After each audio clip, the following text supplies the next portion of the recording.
Assalamualaikum sedulur, jumpa lagi di channelnya Monster Biru. Kita ngobrol santai lagi seputar dunia bal-balan, seputar dunia timnas kesayangan kita, timnas Indonesia. Terima kasih untuk teman-teman sedulur dimanapun berada yang sudah subscribe, like, komen, dan bagikan interaksi. Sehat-sehat selalu, sukses selalu, panjang umur ya untuk teman-teman dan sedulur. Amin amin ya robbal alamin. Jelang menghadapi laga perdana di Piala AFF, Timnas Indonesia menghadapi Myanmar. Ini saya memprediksikan ya Om ya.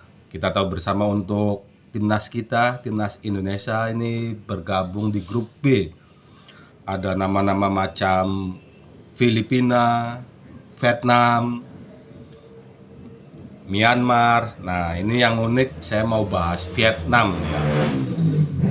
Waktu di menjelang ronde 3, sebelum bergulir setelah pengundian Indonesia masuk grup C, saya memprediksikan itu ada pelatih-pelatih dunia yang bakal dipecat karena Indonesia. Bahkan saya berani menyebutkan nama Roberto Mancini. Nah, ternyata imbasnya dari Indonesia bukan hanya Roberto Mancini, pelatih Arab Saudi, ada juga pelatih dari Australia. Mungkin juga waktu itu kalau Cina kalah dari Indonesia, dipecat lagi itu pelatih Cina. Nah, balik lagi ke grup B Piala AFF. Saya memprediksikan ini. Ada pelatih yang bakal dipecat kalau kalah lawan Indonesia ya. Tidak lain bukan itu pelatihnya Vietnam, Kim Samsik. Kita tahu bersama untuk timnas kita turun di Piala AFF Senior ini dengan skuad U22. Sedangkan di grup B, bahkan di Piala AFF tahun sekarang, tim yang paling mempersiapkan diri dengan matang, bisa juga disebut seperti itu, hanya Vietnam. Vietnam turun di Piala AFF ini dengan full skuad pemain inti, hampir hanya 1-2 pemain. Yang diturunin juga pemain senior. Vietnam juga sudah melakukan TC persiapan yang sangat matang di Korea. Sedangkan lawan-lawannya itu, gara-gara Indonesia turunnya hanya timnas U22, banyak yang ikutin kayak Malaysia, cuman nggak full seluruhnya senior. Thailand juga, bahkan ini Laos yang bisa dibilang lumbung gol berani turun dengan skuad U22. Nah, seru ya. Untuk 3 pertandingan Vietnam melawan timnas kita, timnas Indonesia di senior itu selalu kalah untuk timnas Vietnam. Pertama di Piala Asia, terus juga 2 kali di kualifikasi ronde 2 Piala Dunia Zona Asia, Vietnam selalu kalah di tingkat senior. Kalau ini sampai kalah lagi dari timnas kita, dia turun dengan skuad senior, kita U22, bahkan kalau sampai Vietnam gagal juara Piala AFF, ya ada kemungkinan pelatih Vietnam ini saya prediksikan bakal dipecat oleh Federasi Vietnam. Ini masa senior juga kalah sama U22 ya.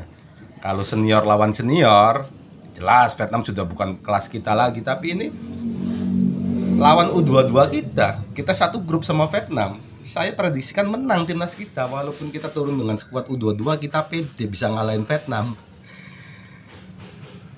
Kim Samsik ya, ini pertemuan pertama Kim Samsik lawan Sintayong di timnas masing-masing, Vietnam sama Indonesia.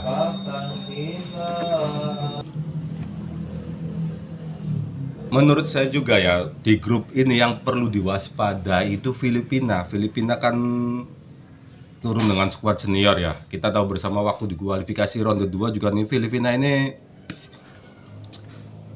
agak sedikit merepotkan timnas kita, termasuk Vietnam juga. Waktu pertemuan pertama di Piala Asia kualifikasi Piala Dunia ronde 3, kita bertandang ke Filipina itu bisa ditahan imbang, itu juga kita kegulan dulu sebelum disamakan oleh Sadil Ramdhani. Di kandang kita hanya mampu menang tipis. Itu berkat kalau tidak salah golnya Rizky Ridho sama Tom Haye ya. Filipina juga turun dengan skuad naturalisasi, jadi ini waspada ini untuk Vietnam ini. Jangan remehin timnas kita, termasuk juga Filipina ini. Kalau yang lolos dari grup B ini Indonesia sama Filipina udah tamat itu. Tamat karirnya Kim Samsik pelatih Vietnam ini. Jelas tamat. Turun dengan full squad senior, kalah sama U22 kita, kalah lagi. Wah, udah tamat. Tamat Kim Samsik ya. Saya prediksikan sih dipecat ini Kim Samsik ini di Piala AFF ini. Setelah Philip Trosser ya, untuk Kim Samsik menggantikan Philip Trosser itu juga gara-gara Indonesia dipecat. Kalah 3 kali di Piala Asia sama di kualifikasi Piala Dunia ronde 2 dipecat Philip Trosser. Giliran sekarang Kim Samsik. Ya masa senior kalah dari U22 udah langsung pecat. Ya kita doakan bersama ya untuk timnas kita yang mau berlaga di Piala AFF nanti mulai hari Senin. Kita laga perdana lawan Myanmar, semoga bisa menang, tancap gas dari awal. Saya prediksikan ini untuk AFF tahun sekarang ini Indonesia juara. Amin amin ya rabbal alamin.